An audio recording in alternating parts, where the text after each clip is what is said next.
اعوذ باللہ من الشیطان الرجیم بسم اللہ الرحمن الرحیم الحمد للہ علی ما انعم ولہ الشکر علی ما الہم والثناء بما قدم من عموم نعم ابتدأها والسبوغ علی ان اسداها وتمام منن والاها جمع عن الإحصاء عددها ونأى عن الجزاء أمدها وتفاوت عن الإدراك أبدها وندبهم لاستزادتها بالشكر لاتصالها واستحمد إلى الخلائق بإجزالها والثنى بالندب إلى أمثالها ثم الصلاة والسلام على سيدنا ومولانا أبي القاسم محمد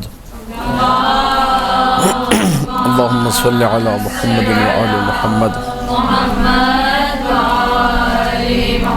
وآله الطيبين الطاهرين المعصومين المظلومين المنتجبين الأخيار ولعنة الله على أعدائهم الأشرار اما بعد فقال الله تبارك وتعالى في كتابه المبين بسم الله الرحمن الرحيم يا أيتها النفس المطمئنة ارجعي إلى ربك راضية مرضية فادخلي في عبادي وادخلي جنتي بآواز بلند صلوات پڑھ دیجئے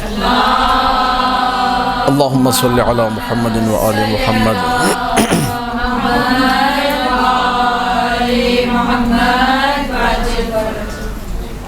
آج کے درس کا موضوع اور عنوان جو ہے وہ فضائل سید الشہداء حسین ابن علی علیہ السلام ہے۔ تو اسی مناسبت سے سورہ فجر کی چند آیات کی جو آخری آیات ہیں ان کی تلاوت کا شرف حاصل کیا تبرکاً، اور سورہ فجر معروف ہے سورہ امام حسین کے نام سے۔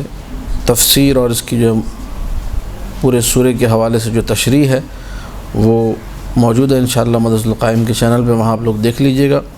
تبرکاً اس کو ہم نے تلاوت کیا، اور چھٹے امام کا ارشاد بھی ہے کہ اس سورہ کو سورہ حسین اسی لیے کہا گیا کیونکہ اس میں یہ والی آیات موجود ہیں، یا ایتھا النفس المطمئنہ، اور وہاں تفصیل سے اس کو روایات کے ذیل میں عرض کیا گیا کہ نفس مطمئنہ کا اگر کوئی بہترین اور سب سے بڑا مصداق ہے تو وہ ذات حسین ابن علی علیہ السلام ہے۔ امام حسین علیہ السلام کے جب فضائل کی بات آتی ہے تو سب سے پہلے ہمیں رخ کرنا چاہیے قرآن مجید کا۔ قرآن مجید میں بہت ساری ایسی آیات ہیں جو عمومی طور پر ذات حسین ابن علی کو شامل کرتی ہیں۔ مثلا آیہ تطہیر ہے، انما یرید اللہ لیذھب عنکم الرجس اہل البیت۔ یہ اہل البیت، لفظ اہل البیت، یہ ترکیب اہل البیت مولا حسین کو بھی شامل کرتی ہے۔ قل لا اسألکم علیہ اجرا الا المودۃ فی القربى، قربہ کی جو تعبیر ہے یہ مولا حسین کو بھی شامل کرتی ہے۔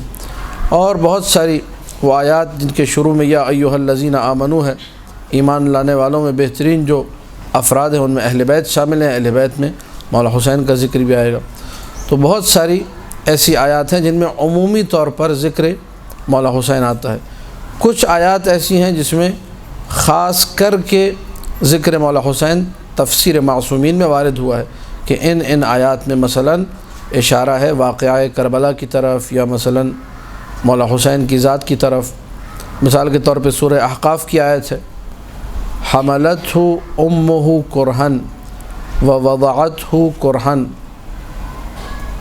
اس کی ماں نے اسے پیدا کیا، ولادت ہوئی ان کی، کرہن یعنی ماں اس عالم میں جو ہے ناراحتی کا شکار تھی، پریشانی کا شکار تھی جب بچے کو اس دنیا میں لے کر آئی۔ وضع حمل حالت کراہت سے مراد یہاں پہ وہ ناراضگی اور غم و غصے والی کیفیت ہے۔ بچہ دنیا میں آیا تو ماں ایک غصے میں تھی، ایک غم و غصہ اردو والا غصہ نہیں ہے، وہ جو دل کا درد جسے کہا جائے، جو درد دل پہ دلالت کرے، جو غمگین ہونے پہ دلالت کرے، اس غم کی کیفیت میں تھی ماں۔ جب حاملہ تھی تو غمگین تھی، جب وضع حمل کیا، جب بچے کو دنیا میں لے کر آئیں تو غمگین تھی۔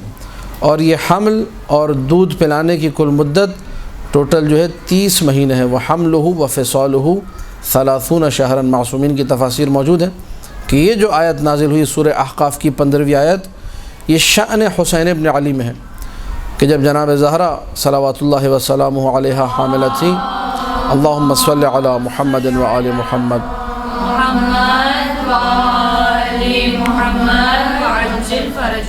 تو وقت حمل جب حاملہ تھی اس وقت آ کے اللہ کے رسول نے خبر دی بیوی کو کہ جو بچہ دنیا میں آنے والا ہے اس کا نام حسین ہوگا اور اسے اس طریقے سے واقعہ کربلا میں شہید کیا جائے گا، قتل کیا جائے گا، اس پہ یہ ظلم ہوں گے، یہ بربریت ہوگی الی آخرہ، جس پر بی کی دلی کیفیت دگرگوں ہوتی ہے، تبدیل ہوتی ہے، غم کا شکار ہوتی ہیں۔ تو حاملہ تھی تو غمگین تھی، اور وہ روایات کہ اپنے بابا سے یہ شکایت کی، عرض کیا کہ یا ابتا، یہ بچہ جو میرے پیٹ میں ہے مسلسل مجھے کہتا ہے انا الغریب و انا العطشان، میں پردیسی ہوں، میں پیاسا ہوں۔ تاریخ میں اس قسم کی روایتیں مل جاتی ہیں۔ تو عالم حمل، وہ حمل کا جو زمانہ ہے وہ غم کی کیفیت ہے، وضع حمل جب کیا غم کی کیفیت ہے۔ اس کے بعد کا عرصہ یعنی ابتدائے زندگی حسین ابن علی جو ہے وہ غموں کے ساتھ شروع ہو رہی ہے اور ان دردوں کے ساتھ شروع ہو رہی ہے۔ حملہ و فصالہ، حمل اور فصال یعنی دودھ پلانے کا زمانہ، یہ کتنا تھا؟ یہ 30 مہینہ۔ روایات میں پتہ چلتا ہے کہ مولا حسین کے حمل کی مدت 6 ماہ تھی، اور 24 مہینے اس کو آپ ملائیے جو کہ 2 سال ہوتے ہیں دودھ پلانے کی مدت، تو ان دونوں کو جب آپ کمبائن کریں گے تو 6 مہینے حمل کی مدت نکلتی ہے، ٹوٹل یہ 30 مہینے بن جاتے ہیں۔ معصوم کا ارشاد ہے کہ یہ آیت شأن حسین ابن علی میں نازل ہوئی اور اشارہ ہے قضیہ حسین کی طرف۔ اور دیگر آیات سورہ مریم کی مثلا کاف ہا یا عین صاد، سعد ابن عبداللہ اشعری کی جو روایت ہے کہ جب امام زمانہ سے پوچھا کہ اس کاف ہا یا عین صاد کی تفسیر کیا ہے، تو مولانا نے فرمایا یہ وہ وقت ہے کہ جب زکریہ علیہ السلام نے اسماء پنجتن کا علم حاصل کرنا چاہا، تو اللہ نے اسماء پنجتن تعلیم کیے، محمد و علی و فاطمہ والحسن والحسین۔ تو زکریہ نے کہا کہ بار الہ، میں جب یہ سارے کے سارے نام لیتا ہوں اپنی زبان سے تو چاروں ناموں سے مجھے تسلی ملتی ہے، سکون ملتا ہے دل کو، لیکن جیسے ہی اس میں حسین آتا ہے میں غمگین ہو جاتا ہوں۔ اس کی کیا وجہ ہے؟ پھر پورا واقعہ کربلا حضرت زکریہ کو سنایا گیا، حضرت زکریہ نے گریہ کیا اور اس کے بعد اللہ سے طلب کیا کہ مجھے بھی حسین جیسا بیٹا ملے، اس کی زندگی حسین جیسی ہو، اور اس کے بعد اس کی موت میری زندگی میں واقع، اس کی شہادت میری زندگی میں ہو، تاکہ میں اس درد کا احساس کر سکوں۔ تو یہ کاف ہا یا عین صاد وہ پورا قضیہ ہے جو حضرت زکریہ کو سنایا گیا۔ معصوم نے فرمایا، امام زمانہ نے فرمایا کہ یہ اشارہ ہے واقعہ کربلا کی طرف۔ کاف یعنی کربلا، کاف ہا یعنی ہلاکت، عین صاد یا عین صاد، یا اشارہ ہے قاتل حسین لعنت اللہ علیہ یزید کی طرف، اور عین اشارہ ہے عطش کی طرف، اور صاد اشارہ ہے صبر حسین ابن علی کی طرف۔ تو اس قسم کی آیات آپ کو ملیں گی جو مخصوص ہیں ذات حسین سے، لیکن ان سب میں ہمیں غم کا پہلو زیادہ اجاگر نظر آتا ہے، خاص جو آیات ہیں مولا حسین کے حوالے سے۔ عمومی آیات میں ہمیں فضائل اور مناقب نظر آئیں گے، لہٰذا سب سے پہلا جو کام ہے اگر کوئی فضائل پہ کام کرنا چاہے تو آیات کو دیکھنا ہوگا، عمومی آیات کو، جو آیہ تطہیر جیسی آیات ہیں، آیہ مودت جیسی آیات ہیں، آیہ ولایت جیسی آیات ہیں، ان آیات کو جو ہے سامنے رکھ کے ان پر کام کرنا ہوگا۔ اس کے بعد مرحلہ آتا ہے روایات کا مرحلہ، کہ روایات معصومین میں رسول اللہ صلی اللہ علیہ وآلہ وسلم سے لے کر اللہم صلی علی محمد و آل محمد،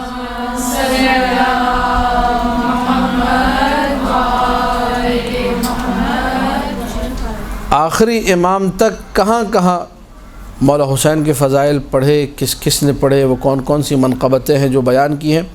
تو منقبتوں اور فضائل کے باب میں آپ کو روایات کا ایک انبار نظر آئے گا، روایات کا ایک بڑا ذخیرہ نظر آئے گا، اور عقل انسانی حیران و پریشان رہ جاتی ہے کہ یہ اس قسم کے فضائل، اس قسم کے جو ہے خصائص، اس قسم کی چیزیں، ایسے فضائل جو اللہ کے رسول کے لیے نہیں ملتے، ایسی خصوصیات جو اللہ کے رسول کے لیے نہیں ملتی، اور باوجود اس کے کہ خود مولا حسین علیہ السلام نے عاشور کے دن یہ جملہ کہا ان جدی خیر منی، میرے نانا رسول اللہ جو ہے مجھ سے افضل تھے، خیر مجھ سے اخیر، مجھ سے بہتر، مجھ سے افضل تھے۔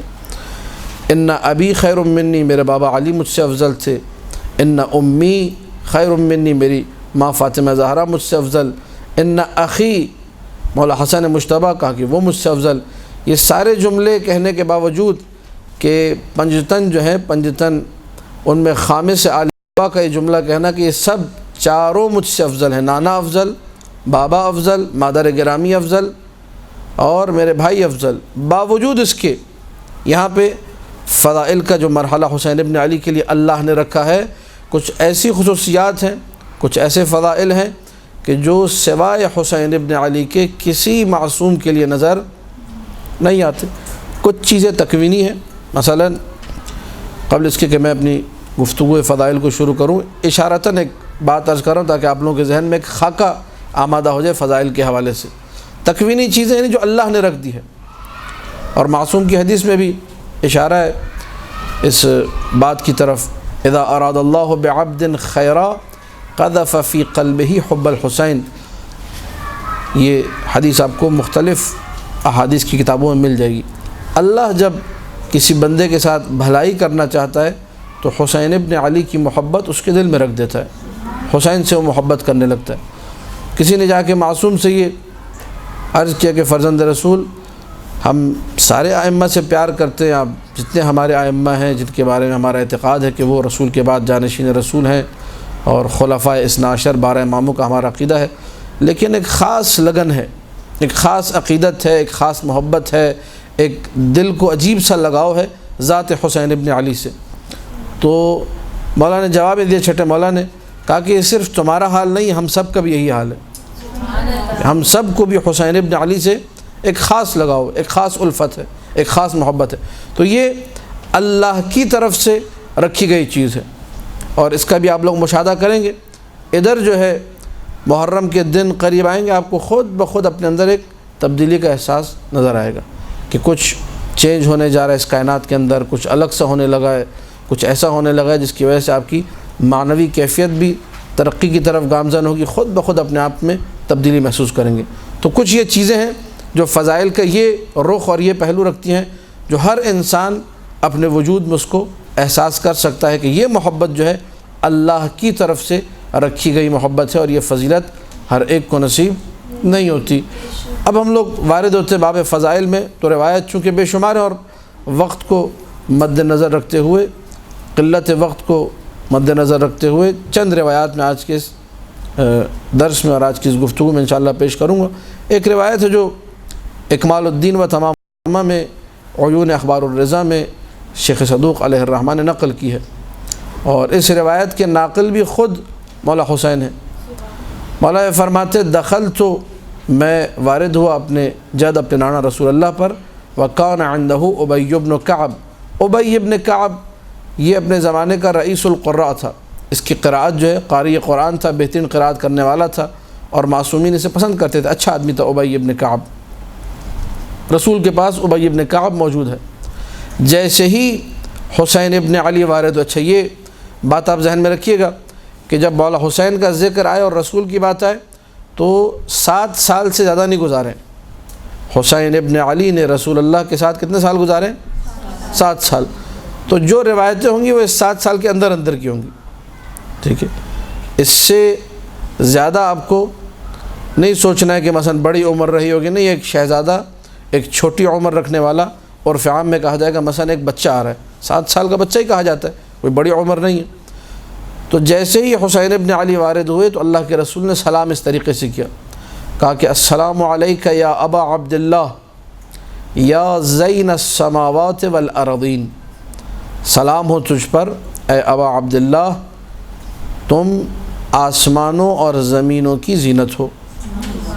اچھا، اب یہاں پر بہت سارے فضائل ہم لوگ سنتے بھی ہیں اور ہمارے ذہن میں بھی بسا اوقات اعتراض آتا ہے، ممکن آپ کے ذہن میں بھی آئے، اور وہی اعتراض جو عام طور پہ مجالس میں محافل میں سننے کو ملتا ہے، ابی ابن کعب نے بھی وہی اعتراض پیش کیا، کہا کہ کیف یکون یا رسول اللہ زین السماوات والارض احد غیرک، یا رسول اللہ یہ کیسے ہو سکتا ہے کہ آپ کے ہوتے ہوئے آپ موجود ہیں اور آپ حسین کو کہہ رہے ہیں زین السماوات والارضین، آسمانوں اور زمینوں کی زینت، آپ کے ہوتے ہوئے کوئی دوسرا کیسے آسمانوں اور زمینوں کی زینت بن سکتا ہے۔ یہ وہ اعتراض ہے، یہ وہ سوال ہے جو ہر ذہن میں آتا ہے جب کسی کی کوئی فضیلت پڑی جاتی ہے۔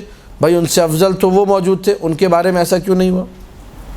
ان سے افضل تو یہ ہستی موجود تھی، وہاں تو یہ فضیلت نہیں ہے، یہاں کیوں آ گئی؟ لہٰذا اس اعتراض کو سوچ سمجھ کر کرنا چاہیے۔ ممکن ہے بعض جگہوں پر یہ اعتراض درست ہو، لیکن ہر جگہ پر درست نہیں ہے، کیونکہ اگر اللہ کے رسول نے یہ کہا کہ حسین تم آسمانوں اور زمینوں کی زینت ہو، اس میں نفی نہیں ہے اولاً تو رسول کی کہ رسول نہیں ہے۔ آسمانوں اور زمینوں کی کئی زینتیں ہو سکتی ہیں، رسول بھی ہو سکتے ہیں، امیر المومنین بھی ہو سکتے ہیں، جناب زہرا بھی ہو سکتی ہیں، مولا حسن بھی ہو سکتے ہیں، مولا حسین بھی ہو سکتے ہیں۔ لہٰذا حصر نہیں کیا کہ بس حسین ہی ہے اور کوئی نہیں ہے۔ لہٰذا یہ تصور لینا کہ بس حسین ہی ہے، یہ ایک تو غلطی سب سے پہلی یہاں پر ہے۔ دوسری چیز یہ کہ بعض مقامات پہ اگر حصر ہو بھی ممکن ہے کسی خصوصیت کی بنا پر، کسی امتیاز کی بنا پر وہ فضیلت رکھی گئی ہو۔ ابی ابن کعب نے فوراً کہا یا رسول اللہ یہ کیسے ہو سکتا ہے؟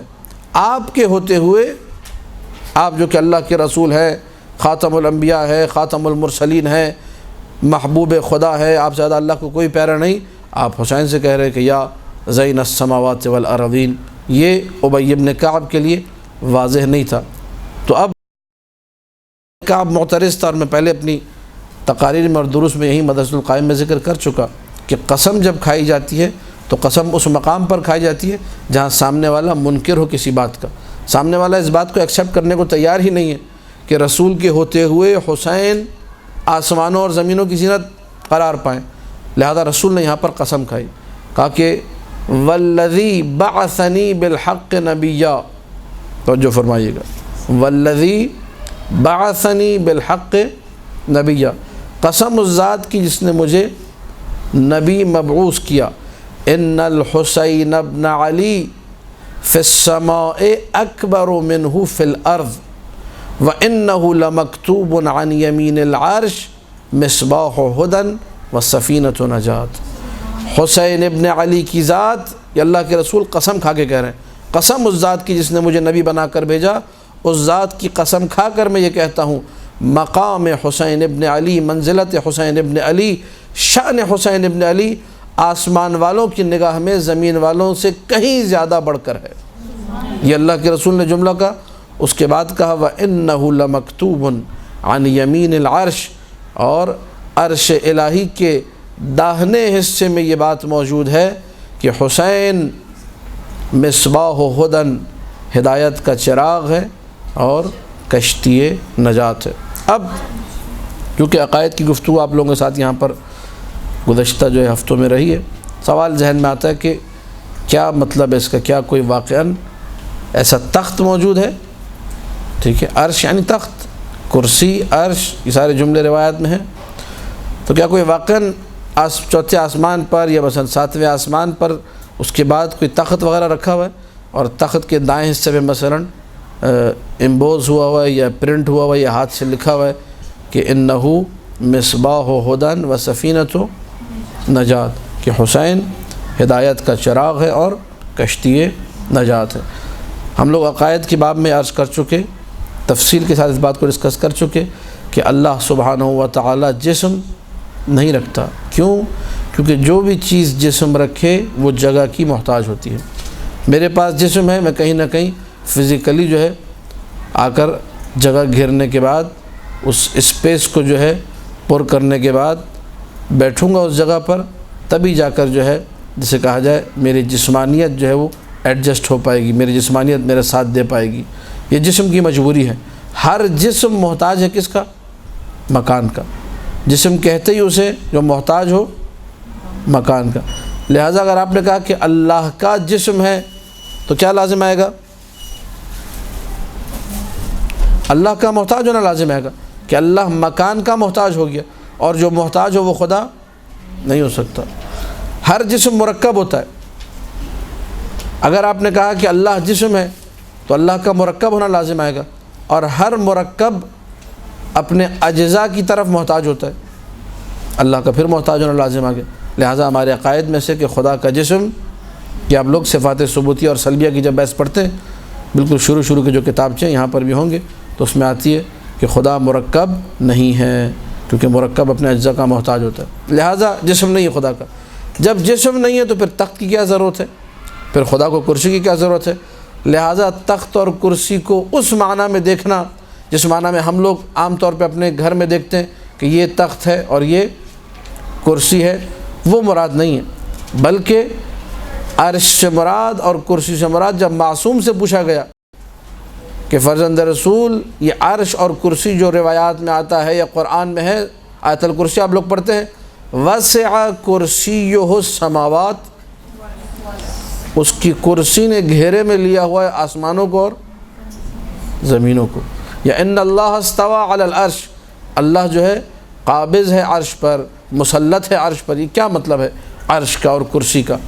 تو معانی الاخبار میں پہلے بھی حوالہ دے چکا ہوں، کتاب معانی الاخبار ضرور اس کو پڑھیے، از اول تاخر پڑھیے، بہت اچھی کتاب ہے، آپ کے علم میں اضافے کا باعث بنے گی، اور معصومین کی احادیث ہیں، آپ کی حیات قلب کا باعث بنے گی یہ کتاب، آپ کے سینے میں جو ہے نور علم جو ہے بڑھے گا انشاءاللہ اس کتاب کے ذریعے سے۔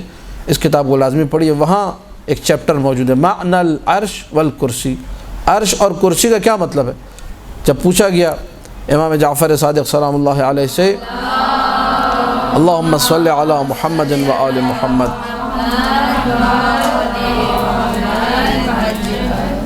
کہ مولا عرش اور کرسی کا معنی کیا ہے؟ کہا کہ اس کی دو طریقوں سے ہم لوگ تشریح کر سکتے ہیں، دو اس کے معنی ہو سکتے ہیں۔ ایک عرش کا معنی ہے جملۃ خلقہ، اس کی جتنی مخلوق ہے، عرش یعنی مخلوق خدا، کائنات میں جو کچھ اللہ نے خلق کیا اسے عرش کہا گیا، اور کرسی اس ظرف کو کہتے ہیں جس نے اس مخلوق کا احاطہ کیا ہوا۔ ایک تفسیر یہ ہے۔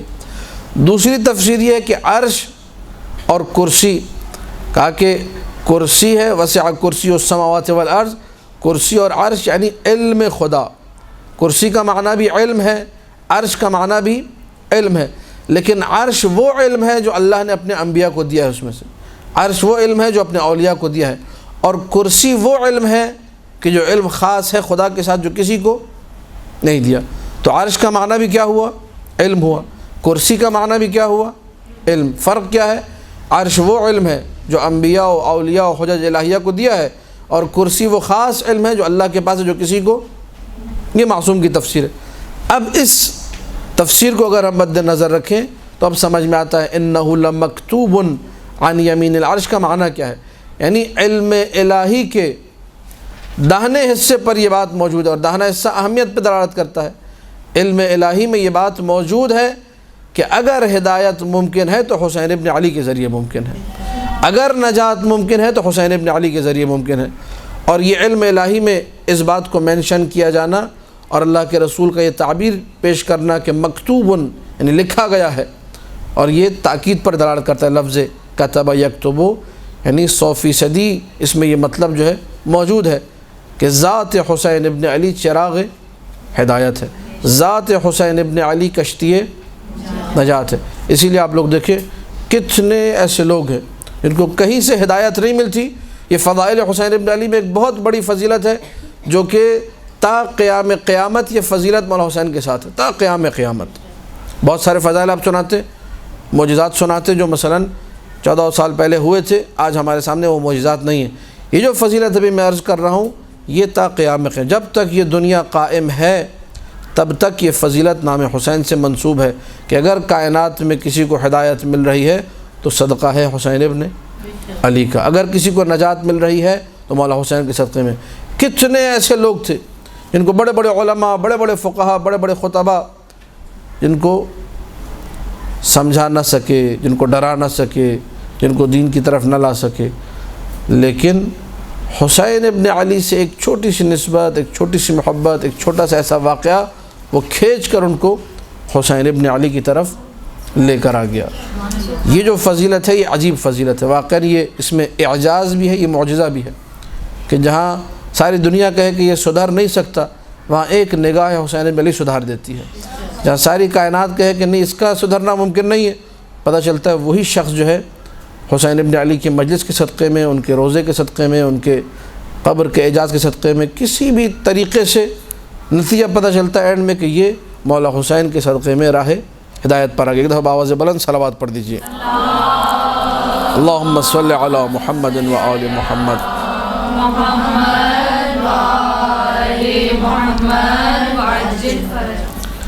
اب اگر آپ جا کے ان واقعات کو جمع کریں گے کہ کتنے مثلاً ہندو تھے جو مولا حسین کے صدقے میں مسلمان ہوئے، کتنے یہودی تھے جو مسلمان ہوئے، کتنے مسیحی تھے جو مسلمان ہوئے، کتنے زرتشتی تھے جو مسلمان ہوئے، وہ الی آخر ہی، تو شاید کئی جلدوں پر وہ کتاب بن جائے جس کتاب میں فقط یہ ہو کہ حسین ابن علی کس طریقے سے مصباح ہدیٰ ہیں اور کس طریقے سے سفینہ نجات ہے۔ اور یہ جو قوت اللہ کی عطا کردہ قوت ہے جو مولا حسین کے پاس، یہ عجیب و غریب ہے۔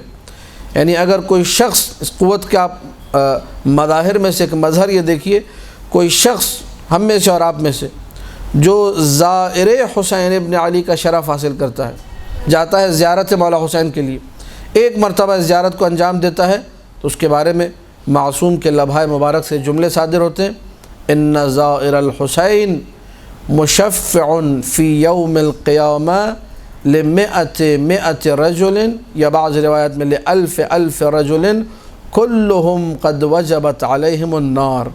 زائر حسین کا مقام یہ ہے کہ بروز حشر وہ ہزار ایسے لوگوں کی شفاعت کرے گا کہ جن سب پر جہنم کی آگ واجب ہو چکی ہوگی۔ جب ایک زائر حسین کا یہ مقام ہے تو انسان سوچے کہ حسین ابن علی کا کیا مقام ہوگا بروز حشر، انسان اس کو تصور نہیں کر سکتا، اور اس میں کوئی تعجب کی بات نہیں ہے۔ یہ مقام کس نے دیا ہے؟ اللہ نے دیا ہے۔ یہ عظمت کس نے دی ہے؟ اللہ نے دی ہے۔ یہ سارے کے سارے امتیازات کس کی طرف سے؟ اللہ سبحانہ و تعالیٰ کی طرف سے۔ اور بالمقابل اگر آپ قربانی حسین کو دیکھیں تو پھر انسان کو کسی قسم کا تعجب نہیں کرنا چاہیے۔ لہٰذا بعض ایسے واقعات ہوتے ہیں جن کو لوگ اگنور کر دیتے، کہتے ہیں یہ کیسے ممکن ہے، یہ کیسے ہو سکتا ہے؟ نہیں، اس میں تعجب کی کوئی گنجائش نہیں۔ مثلا ایک واقعہ ہے، کتاب عنوان الکلام ملا محمد باقر فشارقی، ان کی کتاب ہے، میں اکثر یہ واقعہ ذکر کرتا ہوں تاکہ لوگوں کا تعجب جو ہے وہ برطرف ہو۔ اور پھر میں یہ جملے بھی تاکید سے کہوں کہ واقعہ مختصر سا ہوتا ہے، ہمیشہ یاد رکھیے آپ یہ، ہمارے سامنے جو واقعہ ایک صفحے میں لکھا ہوا ہے اس میں اس بندے کی پوری زندگی ہمارے سامنے نہیں ہوتی، اس کی ساری زندگی کی پوری جسے کہا جائے ڈیٹیل آپ کے سامنے نہیں ہوتی۔ واقعے میں چند اہم باتیں ہوتی ہیں، ممکن ہے اس کی زندگی کے اندر کچھ ایسا رہا ہو جس کی وجہ سے یہ واقعہ درست ہو سکتا ہو۔ لہٰذا کبھی بھی فضائل معصوم کے باب میں، اعجاز معصومین کے باب میں انسان شک نہ کرے، بلکہ یہ احتمالات، یہ پاسبلٹیز دے کہ بھئی یہ واقعہ، اس میں ہمارے سامنے بہت ساری چیزیں چھپی ہوئی ہیں، مخفی ہیں، ہڈن ہیں۔ ممکن ہے کہ وہ چیزیں جب سامنے آئیں تو ہمارا تعجب برطرف ہو جائے، ہم لوگ صرف ایک چیز کو دیکھ کے کہتے ہیں کہ یہ کیسے ہو گیا، جبکہ اگر عقیدہ پختہ ہو، طہارت نفس زیادہ ہو، صرف اس ایک چیز کو بھی دیکھ کر انسان کو اعتراض کا حق نہیں ہے۔ عنوان الکلام میں واقعہ موجود ہے کہ ایک عورت جو کہ فسق و فجور کا شکار تھی، جو کہ فعل حرام کافی عرصے سے انجام دے رہی تھی، مشہور تھی اس حوالے سے، وہ اپنے اس جگہ سے، قحبہ خانہ جسے کہا جاتا ہے، وہاں سے نکلی اور جا رہی تھی اپنے گھر کی طرف یا اپنے کسی کام سے جہاں بھی جا رہی تھی۔ راستے میں اس نے دیکھا کہ مولا حسین ابن علی کے لیے نظر تیار ہو، نیاز تیار ہو رہی ہے اور دیگیں جو ہے لگی ہوئی ہیں۔ تو ایک دیکھ کے جس نے دیکھا کہ وہ جو کوئلے تھے وہ بجھنے لگے، اور جب اس نے یہ دیکھا کہ کوئلے بجھنے لگے، ابھی ایک ایسی خاتون ہے اس کا دین سے اعلیٰ ظاہر کوئی تعلق نہیں ہے، کوئی بھی کہے گا کہ یہ تو حرام کاری میں مبتلا خاتون ہے، فسق و فجور میں مبتلا خاتون ہے، اس کی زندگی، اس کا معاش، اس کا کاروبار یہی حرام ہے، اسی کے ذریعے کماتی ہے، حرام کھاتی ہے، پوری زندگی حرام پہ گزر رہی ہے، لہٰذا اس کا دین سے کسی قسم کا کوئی تصور نہیں ہے کہ وابستگی کوئی ہوگی، کوئی تعلق ہوگا۔ لیکن اس نے جب دیکھا کہ دیکھ کے نیچے جو ہے وہ کوئلے جو ہیں بجھنے لگے ہیں، وہ آگ بجھنے لگے، تو یہ اسی مقام پر جھکتی ہے اور ایک پھونک مارتی ہے زور سے، تاکہ یہ آگ بھڑک اٹھے اور مولا حسین کی نیاز جو ہے وہ پکتی رہے، وہ دیکھ خراب نہ ہونے پائے۔ اس نے ایک پھونک ماری تو چند ذرے جو ہے وہ راکھ کے اڑ کر اس کی آنکھ میں گئے اور چند قطرے آنسو کے باہر آ گئے۔ یہ اپنا کام کر کے آگے چلتی بنی، آگ بھڑک اٹھی اور نیاز آگے پکنے لگی۔ کچھ دنوں بعد اس عورت کا انتقال ہوتا ہے اور کسی نورانی نے خواب میں آ کے اس محلے کے عالم دین کو کہا کہ جائیے آپ جا کر اس کی نماز جنازہ پڑھائیے۔ انہوں نے کہا میں مر کے اس کی نماز جنازہ نہ پڑھاؤں، لوگ جو ہے نا میرے اوپر بھی شک کریں گے کہ شاید اس کے بھی اس سے تعلقات رہے ہوں گے، اسی لیے نماز جنازہ پڑھنے پہنچ گیا۔ لہٰذا انہوں نے صاف صاف انکار کیا۔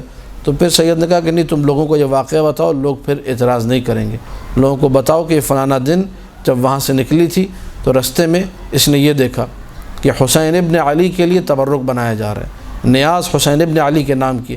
اس نے چونکہ حسین ابن علی علیہ السلام کے عزاداروں کا خیال رکھا ہے کہ ان کو بھوک نہ لگے، ان کے پیٹ میں نظر حسین ابن علی پہنچ جائے، یہ احترام حسین تھا جو اللہ کو پسند آئے۔ اس نے عزاداروں کا احترام کر کے حسین کا احترام کیا، اس احترام حسین کے صدقے میں اللہ نے اسے بخش دیا۔ یہ عورت جو ہے اس کی نماز زیادہ یہ عالم دین پڑھاتے ہیں، یہ واقعہ لوگوں کو بتاتے ہیں، اس پہ ہمیں کوئی تعجب نہیں کرنا چاہیے کہ کوئی چھوٹا عمل، اسی لیے روایات میں ہے لا تستصغرن احدا، کسی ایک کو حقیر مت سمجھو، چھوٹا مت سمجھو۔ اسی طرح نیکی کے بارے میں بھی روایت موجود ہے کہ کسی نیکی کو چھوٹا، ایک انسان کسی کو ایک گلاس پانی مثلا پیش کرتا ہے، وہی عمل محبوب عند اللہ بن جاتا ہے۔ کتنی ہمارے پاس روایات ہیں، گھر میں مثلا میاں اپنی بیوی کو ایک گلاس پانی پلائے اتنا ثواب ہے، بیوی اگر ایک گلاس پانی پلائے اتنا، ایک گلاس پانی کا ثواب معصوم نے بیان کیا، اس کا مطلب یہ عمل اہمیت کا حامل ہے۔ ممکن ہے میں اور آپ اسے اتنا قابل اہمیت نہ سمجھے، لذا کسی نیکی کو چھوٹا نہیں سمجھنا چاہیے، کوئی بھی نیکی ہو کائنات کی، خاص طور پہ اگر اس نیکی کا تعلق حسین ابن علی سے۔ کتنے ایسے واقعات ہیں، لوگ جاتے ہیں زیارت پر، پتہ چلا مولا حسین نے آ کر سلام کیا ہے۔ بھئی یہ سلام کیوں کیا ہے؟ کہا کہ اس کو اس لیے ہم خاص طور پہ سلام دے رہے ہیں، تفصیلی واقعہ میں ذکر نہیں کر رہا، کیونکہ یہ فلانا علاقے کے اندر جب مجلس ہوتی ہے تو عزاداروں کی جوتیاں سیدھی کرتا ہے، یہ ہمیں اس کا عمل اچھا لگا کہ میرے عزاداروں کی جوتیاں یہ سیدھی کرتا ہے، ان کے نعلین کو جو ہے اٹھا اٹھا کے ترتیب سے رکھتا ہے۔ ایک چھوٹا سا عمل ہے، ممکن ہے جوتیاں سیدھی کرنے والا لوگ دیکھے بھی نہ کہ یہ ہے کون، لیکن آپ نہیں دیکھ رہے، جو دیکھنے والا ہے وہ نگاہ حسین میں ہے یہ شخص۔ ہر وہ کام جو آپ ذات حسین ابن علی، یہ خود ایک فضیلت ہے، یہ خود فضائل کا ایک بہت بڑا ذخیرہ اس میں آپ نکال سکتے ہیں کہ کن کن لوگوں نے حسین کے لیے کام کیا اور حسین نے ان کو کیسا جواب دیا، کیسا صلہ دیا، اس دنیا میں وہ صلہ دیا۔ حسین ابن علی علیہ السلام کے حوالے سے اب واقعات کا جسے کہا جائے ایک بڑا ذخیرہ ہے، میں ایک دو بہت اختصار کے ساتھ تفصیل اس کی بھی نہیں بیان کروں گا، شاید آپ لوگ سن چکے ہیں پہلے، لیکن چونکہ موضوع سے مربوط ہے، صرف اس بات کو اسٹیبلش کرنے کے لیے اور واضح کرنے کے لیے کہ یہ مقام عظمت حسین جو اللہ نے حسین ابن علی کو عطا کیا ہے، یہ مقام، اس میں کسی شخص کو شک و شبہ نہیں کرنا چاہیے۔ مقام حسین اس سے کہیں زیادہ بلند ہے، اس سے کہیں زیادہ اگر حسین ابن علی کے صدقے میں اگر مل جائے کائنات کو تو تعجب نہیں کرنا چاہیے۔ کہتے ہیں ایک شخص، یہ واقعہ آغا دستغیب نے اپنے کشکول میں لکھا ہے، اس کا ظاہراً اردو میں ترجمہ بکھرے موتی کے نام سے ہو یا کسی اور نام سے ہو، میرے ذہن میں نہیں ہے، بہرحال اس کتاب میں آپ کو یہ واقعہ مل جائے گا کہ نجف اشرف کے اندر ایک عالم دین تھے جو کہ امام جماعت بھی تھے، شیخ حسین مشکور ان کا نام تھا۔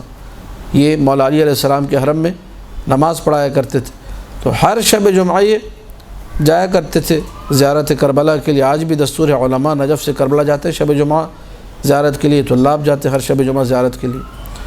تو ایک رات انہوں نے خواب میں دیکھا کہ ایک دیہاتی جو ہے نوجوان کربلا میں وارد ہوتا ہے، ایک گاؤدی دیہاتی قرا اور ریف جسے کہا جاتا ہے، وہاں کا رہنے والا، مضافات نجف کا رہنے والا، مضافات کربلا کا رہنے والا، اور آگے سلام کرتا ہے، السلام علیکہ یا سیدی و مولا یا ابا۔ حسین سے جواب آتا ہے وعلیکہ السلام یا زائری، اے میرے زائر تجھ پر سلام ہو۔ یہ خواب دیکھتے اور بڑے حیران ہوتے کہ یہ میں نے کیا خواب دیکھا، یہ اور اس خواب کا مطلب کیا مطلب ہے، کیا تعبیر ہے۔ اتفاق اور حسن اتفاق یہ ہوا کہ جب اگلے شب جمعہ کو کربلا پہنچتے ہیں تو وہی جوان جسے خواب میں دیکھا تھا وہی جو ہے نظر آتا ہے کربلا میں، تو فوراً وہ خواب ذہن میں آتا ہے کہ اس کو تو میں نے خواب میں دیکھا اور یہی بندہ تھا، یہی جوان تھا، اس نے سلام کیا۔ آگے بڑھتے پوچھتے ہیں کہ کہاں سے تعلق ہے، کیا بتاتا ہے بھائی میں فلانا دیہات کا رہنے والا ہوں، فلانا گاؤں کا رہنے والا ہوں اور ہر شب جمعہ زیارت کے لیے آتا ہوں۔ تو کہا کہ تمہاری کیا خاص بات ہے کہ تم نے جو ہے سلام کیا حسین ابن علی کو آ کر اور جواب تمہیں ملا؟ جوان ایک لمحے کے لیے خاموش ہو گیا کہ یہ ان کو قبلہ کو جو یہ بات کیسے پتہ چلی۔ کہا کہ آپ کے علم میں کیسے یہ بات؟ کہا کہ میں نے اس طریقے سے خواب میں دیکھا ہے۔ کہنے لگا کہ ماجرا یہ ہے کہ میں ہر شب جمعہ زیارت حسین کے لیے آتا ہوں، اور میری ایک بوڑھی ماں ہے اور ایک بوڑھا باپ ہے، تو میں نے نوبت لگائی ہوئی ہے، ایک شب جمعہ ماں کو لے کر آتا ہوں، ایک شب جمعہ باپ کو لے کر آتا ہوں۔ پچھلے شب جمعہ جب میں آیا تو میرے باپ کی نوبت تھی، میرے بابا کی جو ہے نوبت تھی، انہیں میں نے لانا تھا، ان کی باری تھی، ان کو لے کر آتا زیارت کے لیے۔ ماں جو ہے تڑپنے لگی اور رونے لگی کہ مجھے بھی لے کر جاؤ، پتہ نہیں اگلے شب جمعہ تک میں زندہ رہوں یا نہ رہوں۔ اور روایات میں ہے معصومین کی کہ شب جمعہ کی زیارت اتنی افضل ہے کہ انسان اگر زندگی بھر بھی زیارت کرے تو حسرت لے کے مرے گا، کاش مجھے ایک اور شب جمعہ کی زیارت حسین ابن علی کی مل جاتی، اتنی عظیم زیارت ہے۔ خود اللہ جو ہے حسین ابن علی کی زیارت کرتا ہے شب جمعہ میں، روایات کے جملے یہ۔ اب اس سے کیا مراد ہے انشاءاللہ تفصیل سے پھر کبھی عرض کریں گے اگر موقع ملا تو ماں نے جب تڑپنا شروع کیا کہ مجھے بھی بیٹا لے جاؤ لے جاؤ، میں نے کہا پچھلے ہفتے اماں جی میں آپ کو لے کر گیا تھا، اس ہفتے بابا کی باری ہے، انہیں لے جانا ہے۔ کہا کہ نہیں میں نے جانا ہی جانا ہے۔ تو کہا کہ میں نے جو ہے اپنے بابا کو جو ہے جو خچر یا گدھا جو بھی تھا سواری اس زمانے کی، اس پہ سوار کرایا اور ماں کو میں اپنی پیٹھ پر بٹھا کر لے کر آیا کربلا تک۔ اس طریقے سے میں نے جیسے ہی کربلا میں قدم رکھا، اس مشقت کے عالم میں، اس تھکاوٹ کے عالم میں، ادھر میں کربلا میں داخل ہوا، روضہ حسین کے پاس پہنچا اور میں نے دور سے سلام کیا، السلام علیکہ یا ابا عبداللہ، تو میں نے گنہگار کانوں سے سنا کہ حسین ابن علی نے مجھے جواب دیا ہے۔ یہ اس میں ہمیں دو چیزیں نظر آتی ہیں اس واقعے کو اگر ہم لوگ انالائز کریں اور دیکھیں۔ نمبر ایک تو یہ کہ انسان کی جو محبت ہے مولا حسین کے ساتھ، اس محبت میں، اس عشق میں، اس جنون میں اسے پھر تھکاوٹ کا احساس نہیں ہونا چاہیے۔ وہ لوگ جو کربلا میں تھے، معصوم کا جملہ ہے، وہ لوگ لا یحسون بعلم الحدید، ان کو تلوار لگتی تھی، ان کو ضربت لگتی تھی، وہ لوگ اس درد کو احساس نہیں کرتے تھے کہ تلوار لگنے کا ہمیں درد ہو رہا ہے جی، اس پہ چلائے مثلا یا چیخیں کہ جی تلوار سے درد ہو رہا ہے، خنجر سے درد ہو رہا ہے، تیر و تبر سے درد ہو رہا ہے، نہیں۔ وہ لوگ عشق حسین میں، محبت حسین میں اس قدر فنا ہو چکے تھے کہ ان کو یہ درد پھر محسوس نہیں ہوتا تھا، اور اس کے مظاہر ہمیں کئی واقعات میں، کئی مقامات پہ نظر آتے ہیں۔ لہٰذا زائر یا عاشق حسین یا مولا حسین سے محبت کرنے والا جب عشق حسینی میں آگے بڑھتا ہے، محبت حسین سلام اللہ علیہ میں قدم رکھتا ہے، تو اسے پھر کسی درد، کسی تھکاوٹ، کسی مشقت، کسی محنت پر پریشان نہیں ہونا ہے۔ دوسری جو بات اس واقعے میں وہ یہ کہ جب انسان اس محبت کو لے کر، تمام تر مشقتوں کو لے کر آگے بڑھتا ہے، حسین ابن علی اسے اسی دنیا میں سلا دیتے ہیں۔ کائنات کی ساری دولتیں قربان ہیں ایک جواب حسین ابن علی پر، یعنی آپ کہیں کہ جی لاکھوں دے دو مجھے، اور دوسری طرف ایک جواب ملے گا حسین ابن علی کی طرف سے، کروڑوں کیا لاکھوں کیا ساری دنیا قربان ہے اس ایک وعلیک السلام یا زائری کے اوپر، اے میرے زائر تجھ پر میرا سلام ہو، اس پر ساری کائنات قربان ہے، جس کا جواب جو ہے حسین ابن علی نے دیا۔ تو یہ وہ بڑی نعمت ہے، یہ وہ بڑا اعجاز ہے جو قبر حسین سے ظاہر ہوا، اور یہ واقعہ کوئی صدیوں پرانا نہیں ہے، 80-90 سال پرانا، زیادہ 100 سال پرانا واقعہ ہے۔ اس واقعے کو علماء نے لکھا، اور جو لوگ آیت اللہ دستغیب کے زمانے میں زندہ تھے انہوں نے آغا دستغیب کو سنا ہے، انہوں نے اپنی کتاب میں لکھا، اور وہ لوگ ابھی ریسنٹلی جن کا انتقال ہوا ہے، جنہوں نے اس واقعے کو خود ان عالم دین سے سنا تھا، شیخ مشکور سے، وہ بھی آج کچھ عرصے پہلے تک 5-10 سال پہلے تک زندہ تھے، شاید ان میں سے کچھ اور لوگ زندہ بھی ہوں جنہوں نے سارے کے سارے واقعات نقل کیے ہم تک، پہنچائے ہم تک، اور یہ اسی صدی کے بے شمار ایسے واقعات آپ کو مل جائیں گے جہاں سے عظمت حسین، منزلت حسین اور فضیلت حسین ابن علی آشکار ہوتی ہے۔ فضائل حسین کے باب میں دوسرا اگر ہم لوگ کوئی مرحلہ اپنے لیے سامنے رکھیں، دوسرا مقام اگر اس کو دیکھنا چاہیں، تو لوگوں کا احترام، کہ لوگ کس طریقے سے حسین ابن علی کا احترام کیا کرتے تھے۔ اب لوگوں کے احترام میں اللہ کے رسول سے آپ آغاز کیجیے، اور پھر میں کہوں گا کہ امام زمانہ تک اور آج تک دیکھیے کہ ساری کائنات کس طریقے سے حسین ابن علی کا احترام کر رہی۔ اللہ کے رسول نے ایک نہیں کئی مقامات پر منبر چھوڑ دیا صرف حسین کا گریہ سن کر، یہ فضیلت نہیں تو اور کیا ہے؟ اور یہ جملے کہے کہ واللہ ما دریتو، یعنی خدا کی قسم مجھے پتہ ہی نہیں چلا، محبت حسین یہ ہے، مجھے پتہ ہی نہ چلا، میں منبر چھوڑ کے نیچے آ گیا حسین کی محبت میں۔ حسن و حسین رسول اکرم کے پشت مبارک پہ سوار ہوتے، اور یہ جملہ موجود ہے سفینۃ البحار میں، کہتے تھے حل حل رسول کو، ٹھیک ہے، جس طرح جانور کو جب چلانے کے لیے آواز نکالی جاتی ہے عربی میں حل حل کہتے ہیں. ہے ملا احمد حلوائی والا ہے اور لام حل حل حل. تو رسول پھر چلنا شروع کر دیتے تھے, اور جب رسول چل رہے ہوتے تھے تو جملہ کہتے تھے نعم الجمل و جملکما, تمہارا اونٹ کتنا پیارا اونٹ ہے. ٹھیک ہے, یہ جو احترام ہے یہ رسالت احترام کر رہی ہے, ان شہزادوں کا امامت کا احترام کر رہی ہے. نعم الجمل و جملکما. اس کے بعد امیر المومنین کا احترام, اس کے بعد جناب زہرا سلام اللہ علیہا کا احترام, اس کے بعد امام مولا حسن کا احترام. اور مولا حسن کے حوالے سے تو بڑے بھائی بھی تھے, روات نے عجیب نقل کی, عبداللہ ابن عباس کی عجیب روایت ہمیں ملتی ہے کہ کس طریقے سے مولا حسین کا احترام کرتے تھے کہ مولا حسین وارد ہوتے تھے تو امام حسن احترام میں کھڑے ہو جاتے تھے. تو عبداللہ ابن عباس نے ایک دن کہہ دیا, کہا کہ فرزند رسول آپ تو بڑے ہیں, حسین آپ سے چھوٹے ہیں, تو آپ کیوں اس قدر احترام کریں. یہ روایت آپ کو القطرہ میں بھی مل جائے گی.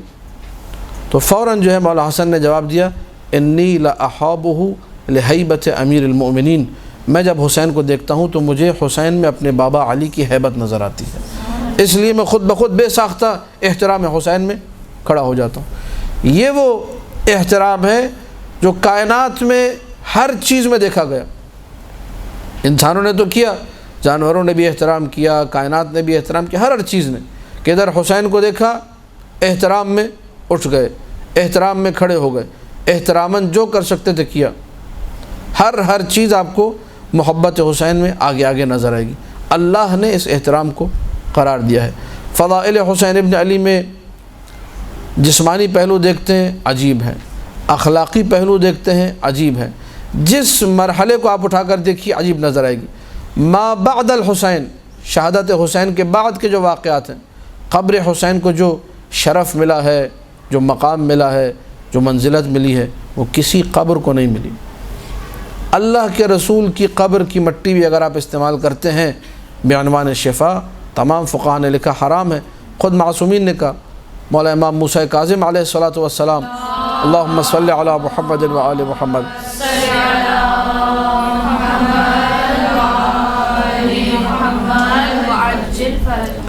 جب مولا اس دنیا سے جا رہے تھے تو کچھ وصیتیں کر کے, ان وصیتوں میں یہ کہ میرے جانے کے بعد میری قبر کی مٹی کو شفا قرار نہ دینا. یہ خصوصیت وہ ہے جو اللہ نے خاص رکھی ہے حسین ابن علی کے ساتھ.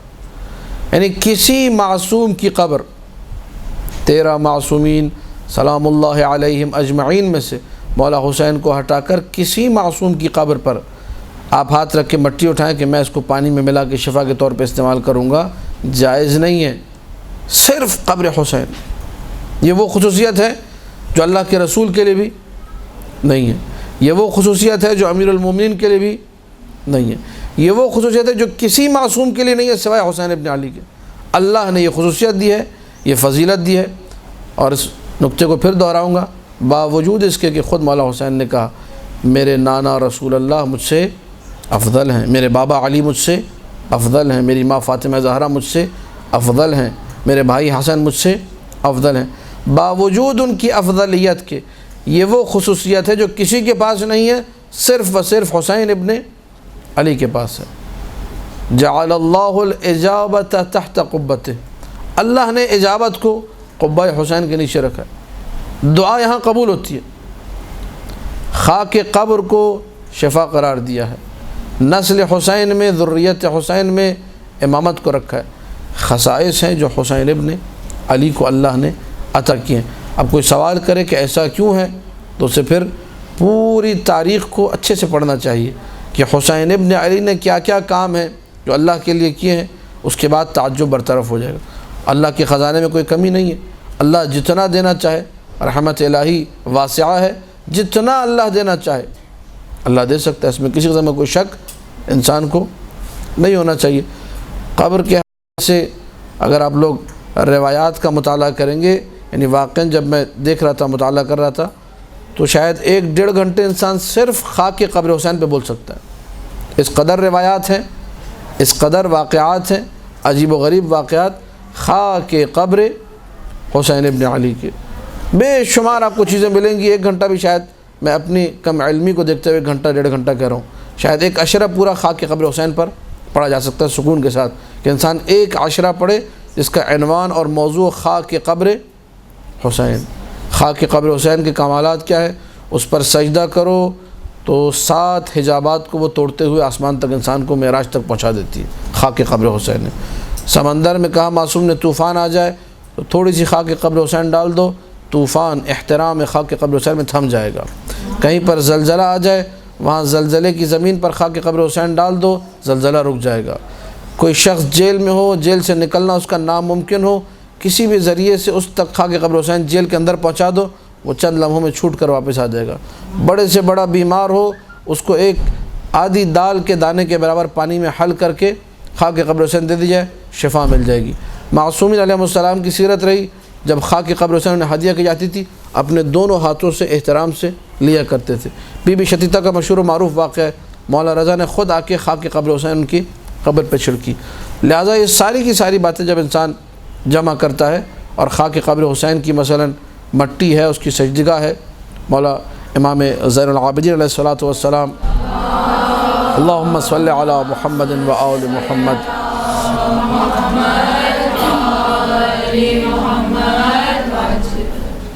ان کے بارے میں سفینۃ البحار میں روایت موجود ہے کہ واقعہ کربلا کے بعد کسی خاک پر سجدہ نہیں کیا سوائے خاک کربلا کے۔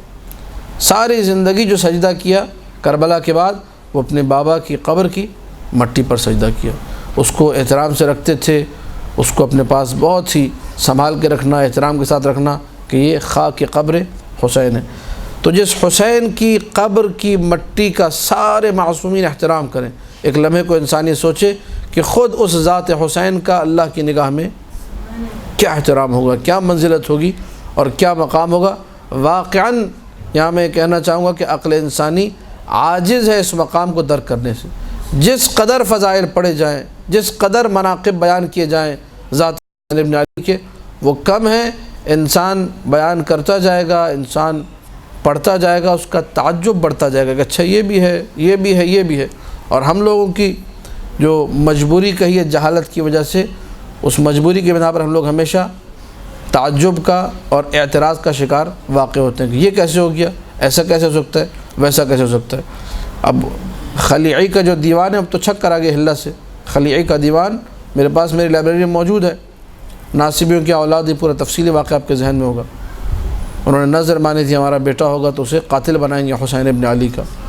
وہ بیٹا دنیا میں آتا، اللہ نے اسی کو شاعر بنا دیا حسین ابن علی کا، مادح بنا دیا حسین ابن علی کا۔ انہی کی جو ہے ابھی ریسنٹلی 1 سال پہلے جب میں مولا حسین کی زیارت کے لیے حرم میں آیا تھا تو نئے نئے زیارت نامے چھپے ہوئے رکھے تھے، اسی خلیعی کا شعر لکھا ہوا تھا۔ جو خلیعی جو ناصبیوں کا پیدا ہوا تھا، جس کو قتل پہ معمور کیا گیا تھا کہ تم جاؤ حسین کے زائروں کو قتل کرو، آج اسی خلیعی کی زبان سے کہا گیا شعر مولا حسین کے حرم میں زیارت نامے کی زینت بنا ہوا ہے۔ ٹھیک ہے، اذا شئت النجات فزر حسینا، اگر نجات چاہتے ہو تو حسین کی زیارت کرو۔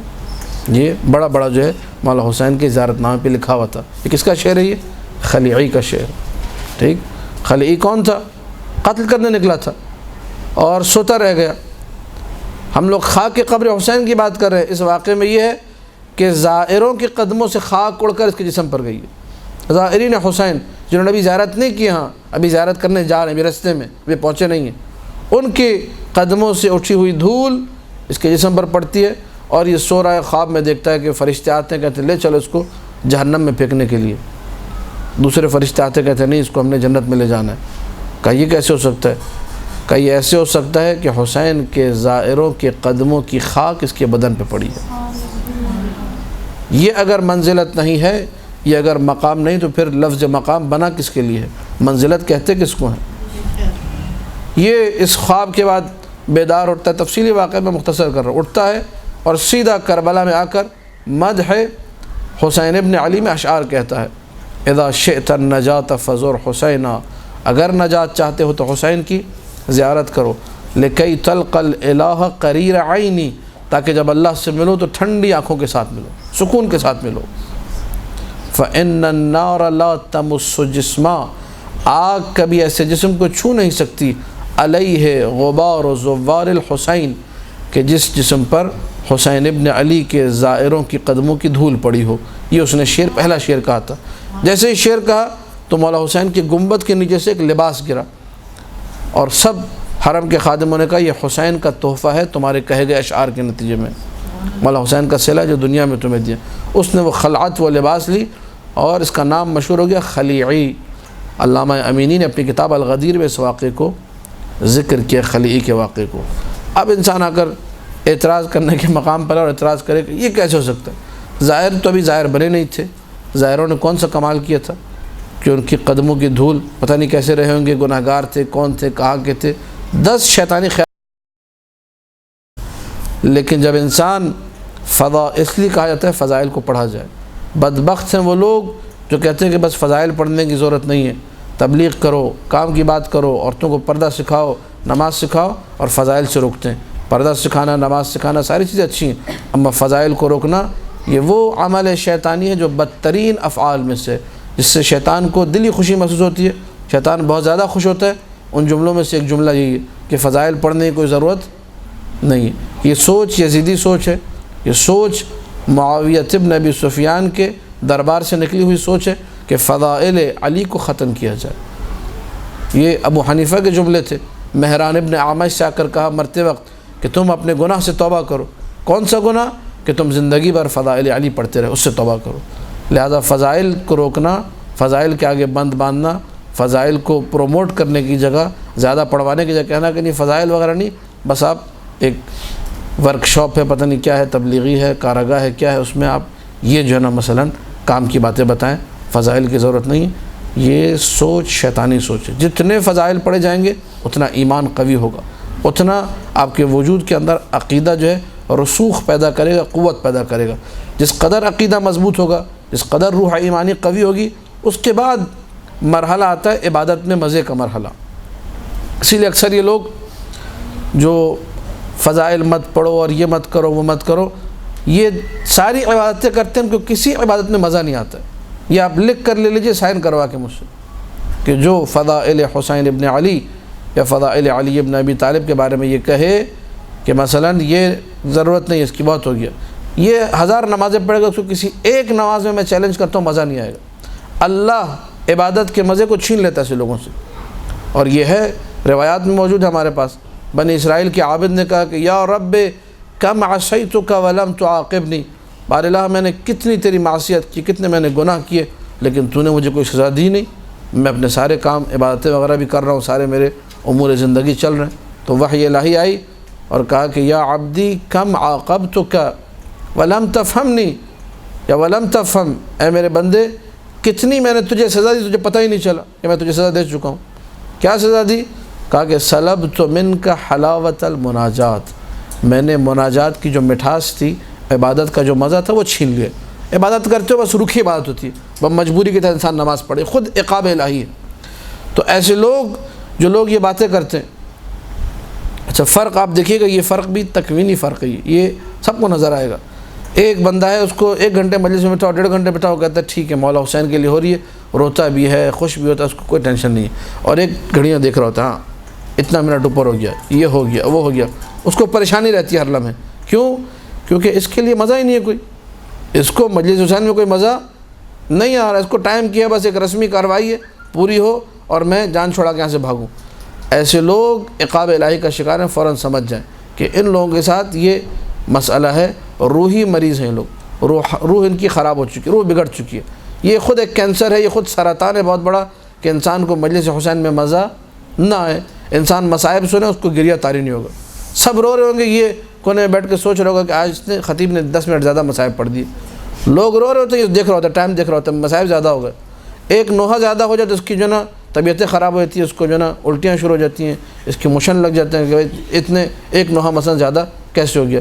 یہ وہ بدتمیز لوگ ہیں، یہ وہ بدترین لوگ ہیں جو کہ فضائل اہل بیت کو سننا پسند نہیں کرتے۔ اللہ ان کو طرح طریقے سے دیتا ہے، ان پر عقاب نازل کرتا ہے اپنا، اور بدبختی کا عالم یہ ہوتا ہے کہ ان بیچاروں کو خود احساس نہیں ہوتا کہ ہم لوگ کس پریشانی میں جا چکے ہیں، مگر یہ کہ حسین ابن علی ہی کا کوئی کرم ہو، حسین ابن علی ہی کی طرف سے جسے کہا جائے کوئی خاص عنایت ہو، جس کے بعد یہ لوگ اس مرحلے تک پہنچ سکے، اس مقام تک آ سکے کہ اس مزے کو محسوس کر سکیں، اس مجلس حسین، اس ذکر حسین، اس فضائل حسین کو اچھی طریقے سے سمجھ سکیں کہ کیا ان چیزوں کا مزہ ہے جو اللہ نے ان چیزوں میں رکھا ہے۔ بار بار انسان اس حدیث کو اپنے لیے مشعل راہ سمجھے، اپنی نگاہوں کے سامنے رکھے۔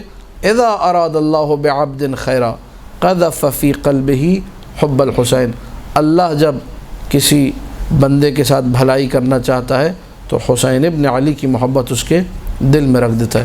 اگر محبت حسین دل میں ہے، اس کا مطلب اللہ آپ کے ساتھ بھلائی کرنا چاہ رہا ہے۔ اور اگر محبت حسین نظر نہیں آ رہی آپ کو، عشق حسین میں دیوانگی نہیں ہے، جنون نہیں ہے، تو اپنے آپ کو تھوڑا ٹٹولیے، چیک کیجئے۔ ایک بندہ اس سے کہو حسین ابن علی کے لیے دو، وہ دیکھتا نہیں، فٹافٹ یہ بھی لے لو، میرا جو کچھ دے سکتا ہے دے دیتا ہے۔ اور ایک اپنا چیک کرتا ہے کہ اس مہینے میں میرا کتنا بجٹ ہے، کتنا میرا خرچہ ہے، اتنے وہاں دینے، اتنے یہاں دینے، یہ مریض ہے یہ، ٹھیک ہے۔ شاید آپ اس کو عقل مند کہیں، میں اس کو مریض کہتا ہوں، یہ میری نگاہ میں مریض ہے۔ حسین کے لیے سوچنے والا روحانی طور پہ مریض ہے۔ ممکن ہے ظاہری طور پہ، معاش کے طور پہ، اکنومیکلی آپ کہیں کہ ہاں یہ بڑا عقل مند ہے، سوچ کے دیکھ کے کر رہا ہے، لیکن روحانی طور پہ مریض ہے۔ اس کو پتہ ہی نہیں ہے کہ اس کو جو مل رہا ہے وہ حسین ابن علی کا صدقہ مل رہا ہے۔ جس دن اس کو یہ باور اور یہ یقین آ گیا کہ میں جو کھاتا ہوں ملتا ہی در حسین سے، تو پھر سوچے گا نہیں۔ اسی لیے وہ مشہور و معروف واقعہ کربلا کے بزرگ تاجر کا واقعہ کہ اس کے پاس لوگ آئے کہ جی حسینیہ ہم نے بنوانا ہے، اس کے لیے آپ ہمیں کچھ کمک کر دیں۔ تو اس نے اپنی وہ چیک بک نکالی اور بلینک جو چیک بک تھی وہ دے دی، کہا جتنا اس پہ مبلغ لکھنا ہے، آپ نے اماؤنٹ لکھنی ہے لکھیے اور دے دیجئے مجھے، میں سائن کر دوں گا۔ انہوں نے جو ہے ڈرتے ہوئے کہ کہیں زیادہ لکھیں گے تو یہ نہ بولے کہ سارے مجھ سے لینے ہیں تم نے، کہیں اور سے بھی جا کے لو، انہوں نے ایک مخصوص رقم لکھ دی۔ تو اس تاجر کو جب وہ دیا پرچہ کہ آپ اس پہ سائن کر دیجئے، ہم نے رقم لکھ دی، اس نے اپنی اینک اٹھانا چاہیے کہ میں دیکھوں کتنا لکھا ہے، تو پھر ایک جملہ کہا اس نے کہا کہ حسین کے لیے کیا دیکھنا، یہ کیا کہ اس نے ویسے ہی سائن کر کے دے دیا، دیکھا بھی نہیں کہ کتنا مبلغ ہے، کہا کہ جا کے ان کو دے دیا جائے۔